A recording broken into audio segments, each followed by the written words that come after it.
Welcome to COB channel, ACCTBA3 series. Today we're going to teach you about responsibility accounting. Now, concepts of responsibility accounting are presented. Responsibility accounting is a system that measures the results of each responsibility center and compares those results with expected or budgeted outcomes. A responsibility center is a part of the business whose manager is accountable for specified activities. Now, let's take for example, there's a team. We all know that the team is composed of a leader and the members. In here, in defining responsibility center, the leader is accountable for any specific actions or outcomes or performance level of its members. So that is what responsibility center.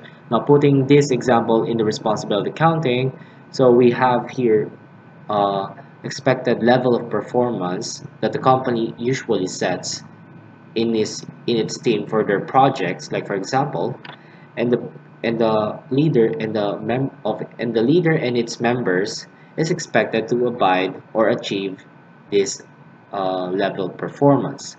Now, as time goes by, the actual performance level performed by the leader and and its members is compared with the expected level performance set by the company. And that is what responsibility accounting is. Now, in responsibility account centers, there are four major types. One is the cost center. Cost center is a responsibility center in which a manager is responsible only for costs. Now, we have your examples. In the production department, there's an assembly or finishing. Next is the revenue center. Revenue center is a responsibility center in which a manager is responsible only for revenues. So as you can see, we have in the real world, we have here the marketing department or the sales department as the revenue centers of the company. Next is the profit center. A profit center wherein the manager is responsible for both revenues and costs. And an example is plant managers in a factory. And lastly, investment center. It is a responsibility center in which a manager is responsible for revenues, costs, and investments. An example of it is divisional managers. Next, let's discuss decentralization. Decentralization is the practice of delegating decision-making authority to the lower levels. It promotes decentralized decision-making. Decentralized decision-making, it allows managers at lower levels to make and implement key decisions pertaining to their areas of responsibility.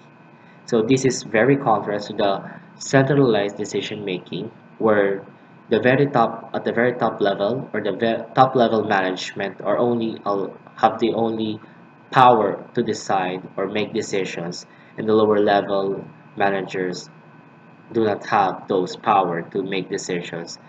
They are only charged with implementing the decisions that the top level management makes. So in decentralized decision making, not only those at the top level can make decisions, but also the lower level managers at the lower levels.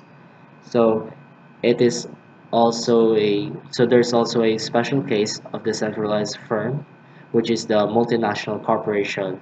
So this multinational corporation is a corporation that does business in more than one country in such a volume that its well-being and growth rest in more than one country. Decentralization is usually achieved by segmenting the company into divisions. Organizing divisions or responsibility centers differentiates them on the degree of decentralization, and it creates opportunities to control them through responsibility accounting. Now, the reasons for decentralization are as follows: better access to local information, cognitive limitations, more timely response, focusing of central management, training and evaluation of segment managers, motivation of segment managers, and enhanced competition. Performance measures. These are measurements in assessing the performance of each center, such as cost center, profit center, and investment center. Now first, cost center. There are two performance measures, efficiency and effectiveness. Efficiency means how well activities are performed. So let's say for example in a factory there are certain procedures that requires a lot of labor force and time, but given that there are constraints with time and labor force or limitations, you're said to be efficient if you're able to produce more outputs given that you have constraints such as limited resources or limited time. Second is effectiveness. It is defined as whether the manager has performed the right activities in the right procedure. Second is profit centers. Now, profit centers, one example is unit profit contribution measured on income statements. This was already discussed in the cost volume profit analysis. And lastly, investment center. Now, investment center, one is goal congruence, which means that the goals of the manager are closely aligned with the goals of the firm. And also there are three performance evaluation measures for investment centers, such as return on investment, residual income, and economic value added.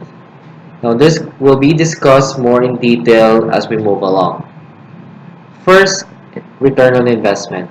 Return on investment is the most common measure of performance for an investment center and is useful both internally and externally. It is used by stockholders to indicate the health of a company externally. Also, it is used to measure the relative performance of divisions or business segments internally. With that, the formula for return on investment is as follows. ROI is equals to operating income margin multiplied by operating asset turnover. Breaking it down, operating income margin is equals to operating income over sales, and operating asset turnover is equals to sales over average operating assets, where the average operating assets is calculated by beginning book value net plus ending book value net all over 2, then canceling out the sales, we'll get the final formula for ROI, which is operating income over average operating assets, where operating income refers to earnings before interest and income taxes. Operating assets include all assets used to generate operating income. It includes cash, receivables, inventories, land, buildings, and equipment. And average operating assets, just like what we have said earlier, beginning book value net plus ending book value net all over divided by 2. And margin is equal to ratio of operating income to sales, and turnover is equals to sales by over average operating assets. With that, let's use another example to illustrate return on investment. 3M Incorporated provided the following information for two of its divisions for last year, the food and appliance. We're given the following: sales, operating income, operating assets for January 1, and operating assets for December 31, and calculate the ROI for both divisions, food and appliance. Please take a screenshot or any picture of this problem so that you won't have any problems rewinding this video as we answer this problem. First, before we solve the problem, here are the steps to calculate the ROI.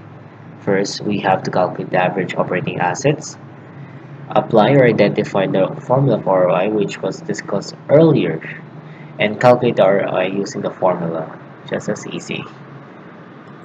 So first, the first steps is the average operating assets.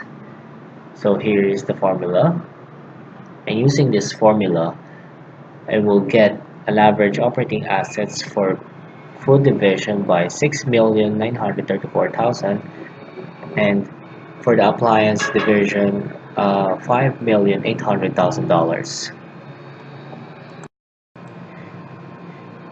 Just a review, the ROI is equals to operating income over average operating assets. And we already have calculated average operating assets. And operating income is already given the problem, so just Input this in the formula, the values rather, and we'll get an ROI of 40% for food and 21.6% for appliance. ROI is a good performance measurement as we have seen in this problem. In this problem, it allows us to compare the return on investment on on the company, the 3M company, for its two divisions, the food and the appliance sector. So ROI allows us to compare the return on investment on any companies, whether it be large or medium size, same division or not, and a lot more. It does not take into account the differences. It only shows how much a company earns given with the investment it has made. Presented here are the advantages and disadvantages of return on investment. First, the advantages. Careful attention to the relationship among sales, expenses, and investment. It encourages managers to consider the interrelationship of income and investment. Second, it encourages cost efficiency. The manager of an investment center always has control over costs. Therefore, increasing efficiency through judicious cost reduction is a common method of increasing return on investment. Third, it discourages excessive investment in operating assets. Return on investment encourages efficient investment. Divisions that have cut costs to the extent possible must focus on investment reduction.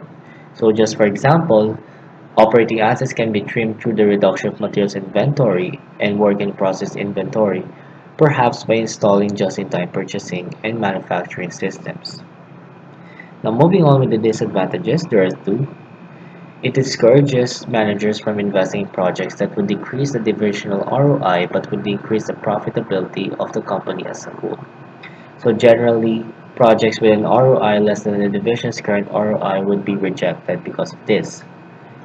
Second, it encourages myopic behavior in that managers may focus on the short run at the expense of the long run.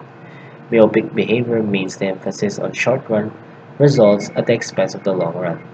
So each of these steps reduces expenses, increases income, and raises return on investment in the short run, but may have some long run negative consequences such as laying off more highly paid salespeople, which may hurt the division's future sales. Delaying promotions, employee morale will also be affected in this, which could in turn lower productivity and future sales. The second performance measurement of investment center is the residual income. It is the difference between operating income and the minimum dollar return required on the company's operating assets. So the formula for this is residual income is equals to operating income minus minimum rate of return times operating assets.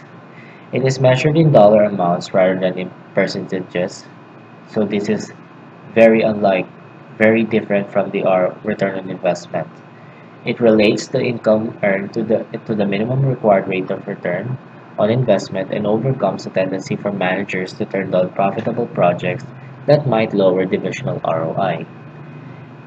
So moving on with the advantages and disadvantages. The only advantage of residual income is that it allows manager to refocus on dollar profit. So instead of percentages, the manager looks for the dollar profit. The disadvantages, there are two. One is that it is an absolute measure of return, so it makes it more difficult for managers to directly compare the performance of divisions because residual income is a dollar profit rather than in percentages. So it fails to account the differences such as the size of the company, the industry, the industry where it belongs, and many more differences. Second disadvantages is that it does not discourage myopic behavior. So it encourages a short-run orientation. So just as a manager can choose to cut maintenance, training, and sales force expenses when being evaluated under ROI, the manager being evaluated on the basis of residual income can take the same actions. So in other words, both ROI and the residual income have the same disadvantage, the myopic behavior. So moving on with the same problem to illustrate what residual income is. 3M Incorporated provided the following information for two of its divisions for last year. Same as well, food and appliance. And we are given also the same data. So you can screenshot or print screen this so that you won't go over or rewind this video as we answer this problem. So the question is, assuming 3M Incorporated requires an 8% minimum rate of return, calculate the residual income for both divisions, food and appliance. So the solution for residual income is quite simple. You just have to know the formula. So just to recall, residual income is equal to operating income minus minimum rate of return times the operating assets. And we are already given the operating assets and the minimum rate of return, which is 8%. But do take note that what we're pertaining here, the operating assets, is also the average operating assets. So you could use reference to the solution that we had in calculating average operating assets in the earlier solution that we had in the return on investment. So presented here is the solution for residual income. So 2,773,600 minus the 8% of 6,934,000 for the food and appliance, 1,252,800 minus 8% of 5,800,000, and we'll get a residual income for food by 2,218,880, and for the appliance, $788,800. As you can see, the food division has a higher residual income compared to the appliance division. Relatively, it is also the same with the ROI. ROI of food income is relatively higher than the appliance division. So this is also the case where the ROI and the residual income is the same for the results, which is for the division, the food division has a higher residual income and ROI compared to the appliance center. But there are also some instances wherein wherein a division, well, an example, division A has a higher ROI compared to division B, but its residual income is relatively lower compared to division B. So you have to take into account both these performance measures in order for you to have a basis in your decision making.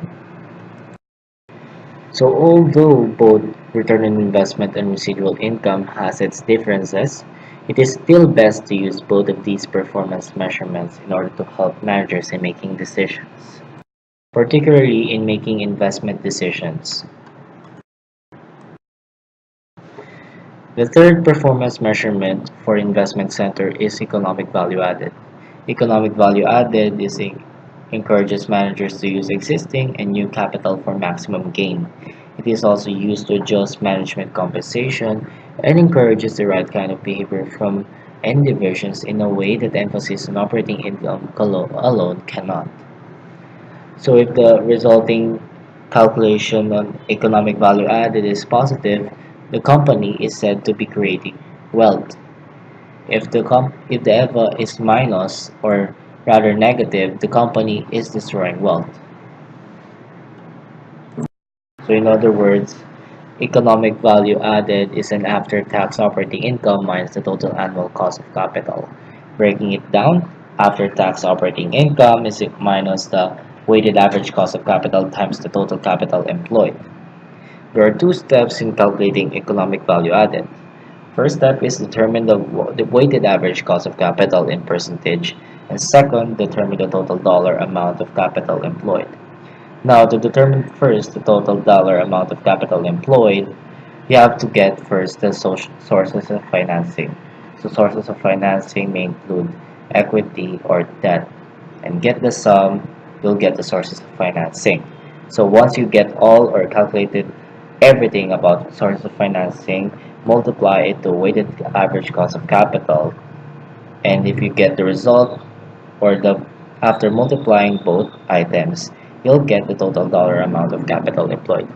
So that's how you calculate it, the total dollar amount of capital employed.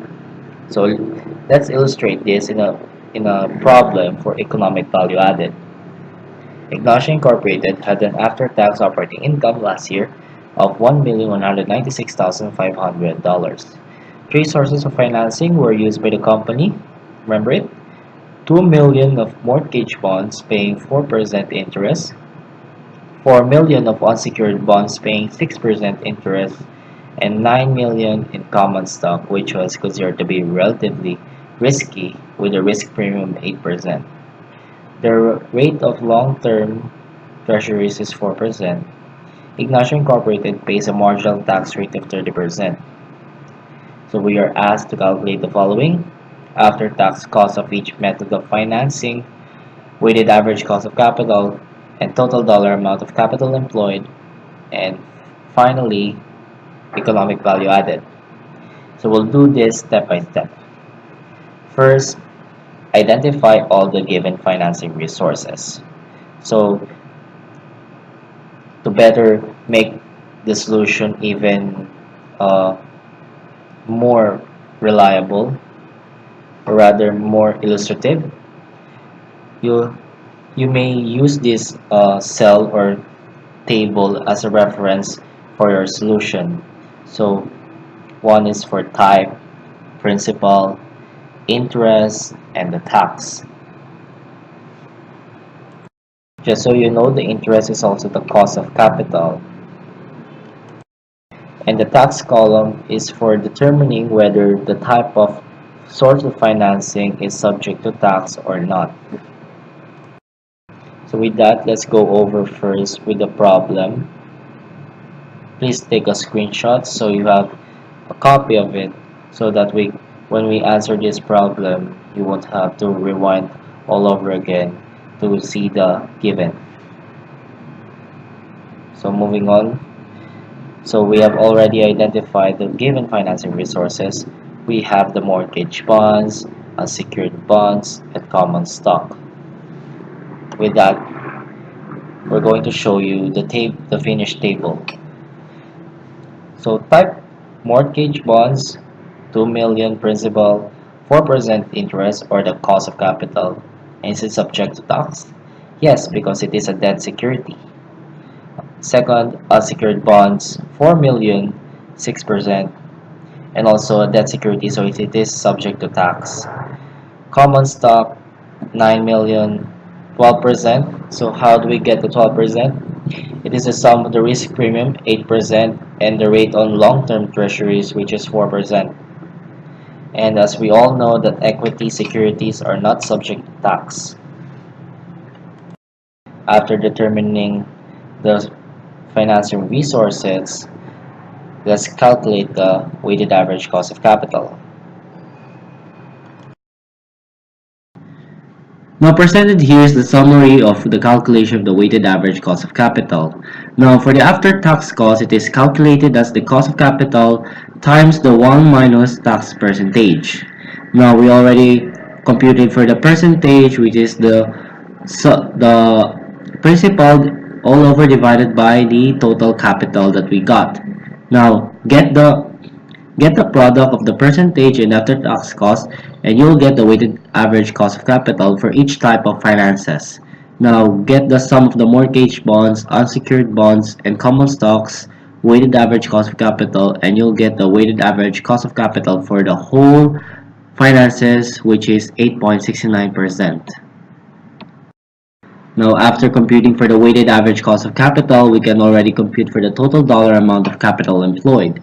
Now the sources of financing, we already know that it is 15 million, so multiply it by the weighted average cost of capital and we'll get the total dollar amount of capital employed by 1.3 or rather $1,030,500 or $1,303,500.